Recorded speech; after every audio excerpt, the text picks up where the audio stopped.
true facts about the biggest lies in history. So he didn't chop down that cherry tree? At one time or another, most children have been told the story about George Washington and the cherry tree.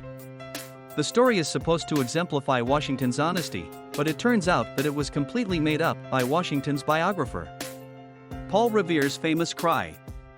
Everyone knows Paul Revere's famous cry, "The British are coming." The British are coming, during his midnight ride, but he never said that, or even rode through Concord at all. After his death at age 76, poet Henry Wadsworth Longfellow made Revere famous with his Midnight Ride poem, in which he greatly exaggerated the true events. "We're totally not building a wall." On the same day that construction began on the Berlin Wall, German Communist leader Walter Ulbricht publicly claimed that nobody has the intention of building a wall. The wall stood for almost 30 years and separated the city and families before it was brought down. Not for everyday use. Modern-day portraits of Vikings portray them wearing the horned helmets people commonly associate with them, but that's not the case. While the horned helmets did exist, they were from the Bronze Age and were used for ritualistic religious ceremonies. It wasn't for love. The story of Van Gogh's severed ear is legendary in the art world, but he neither cut it off himself nor mailed it to his girlfriend. Historians now believe that his friend and fellow painter Paul Gauguin sliced off his ear with his sword when the two got into a fight. I am not a crook. The Watergate scandal is famous, largely because of Nixon's insistence that he wasn't guilty. When the truth broke and he got caught in his lie, Nixon broke down on television, wept, and resigned the presidency.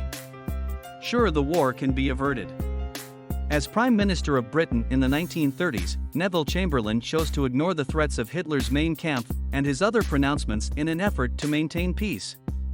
Hitler and Chamberlain met twice to discuss the reapportionment of Germans under Czech rule, and Hitler assured Chamberlain that the war could be averted if the reapportionment occurred. Hitler had in fact already mobilized the German army to attack Czechoslovakia, and hoped that Chamberlain would prevent the Czechs from mobilizing, thus allowing a surprise German attack. The unsinkable ship. White Star Line, the owners of the ill-fated ship RMS Titanic, claimed that the ship was unsinkable. In reality, its safety features were below the standard of the time, and the iceberg proved that it was definitely sinkable. It wasn't that heavy. Most people believe that Knight's plate armor is extremely heavy, but that wasn't true.